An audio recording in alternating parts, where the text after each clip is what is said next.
ये बज़ाहिर छोटा सा ट्रैक है, लेकिन इस ट्रैक को क्वालिफाई करने के बाद ही आपको मोटरसाइकिल का लाइसेंस मिलता है। जब भी आप मोटरसाइकिल का टेस्ट दीजिए, सबसे पहले हेलमेट पहनिए, उसके बाद आहिस्ता आहिस्ता धीरे धीरे इस ट्रैक को, ये यू शक्ल का ट्रैक है, यहाँ से आप लेकर के आएंगे और यहाँ तक आपको लाना होगा।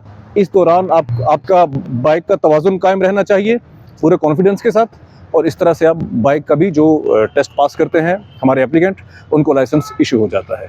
इसी तरह से ये, जैसे कि आपको पहले दिखाया था हमने, गाड़ियों का ये ट्रैक है, इसकी भी जो चौड़ाई है वो 10 फुट है, पहले भी आपको बताया।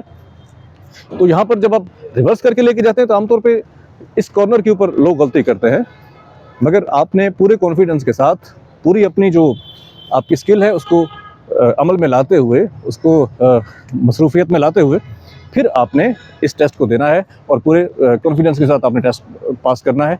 किसी भी किस्म की झिझक या कोई भी अनफेयर मीन इख्तियार करने की कोई ज़रूरत नहीं है, किसी के साथ किसी किस्म का लेना देना बिल्कुल नहीं।